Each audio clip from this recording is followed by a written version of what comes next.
Video from my Valentines Day dive to the Valiant Wreck, Little Farnsworth, and Hen Rock. We started off at the Valiant Wreck, and the viz was about 50 or so feet. This was my dive buddy X. He was testing out his new scooter that he recently purchased. It was a blast. He did a bunch of laps on the Valiant, and you could hear him sort of buzz by.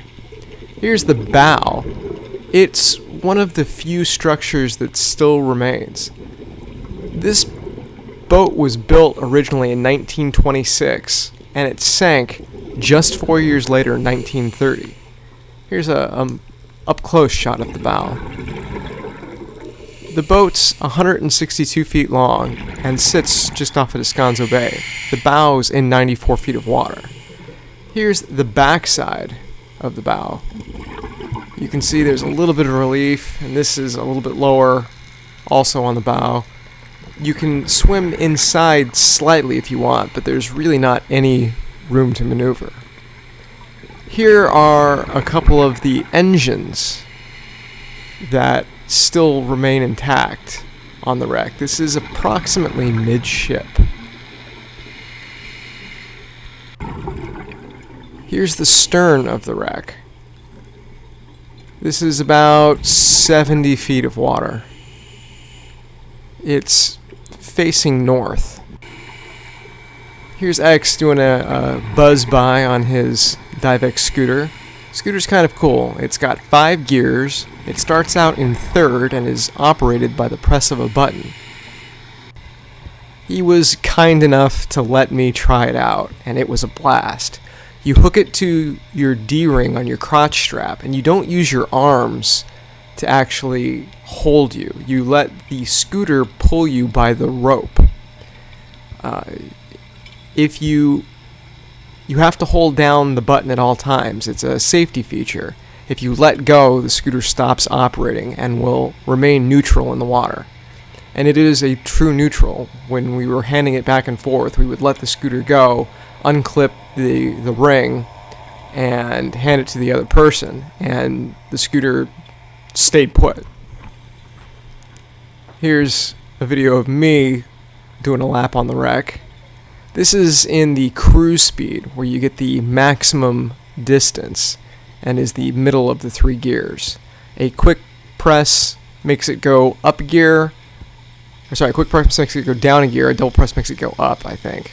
I could have that reversed.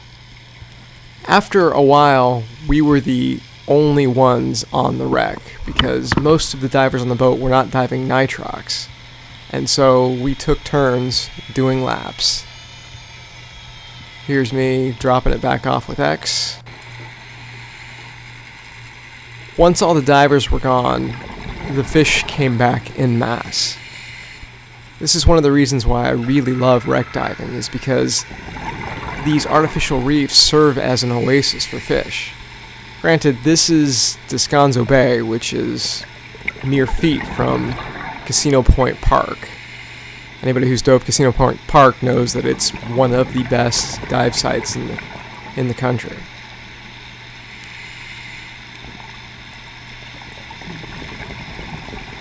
This scooter was a ton of fun, and on the third dive, X actually had me grab onto his D-ring, and he towed me back to the boat.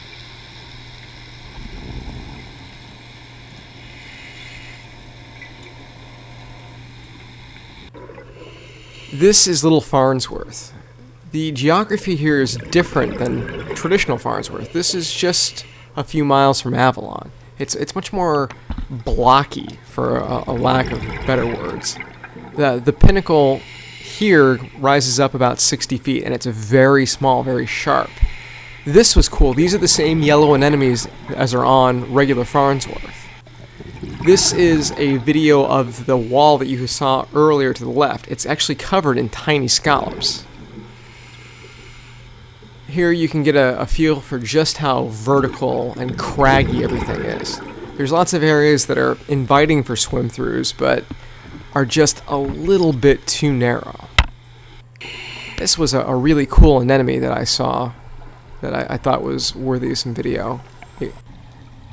This was our third dive to Hen Rock, or Guano Rock, depending on who you talk to. This shot here was amazing. This was basically the end of the dive. At this point, X came and got me. I held on to his D-ring, and we used the scooter to scoot all the way back to the boat. There was a debris field here. I don't know what it was from, but I thought it was interesting. All in all, a fantastic way to spend Valentine's Day.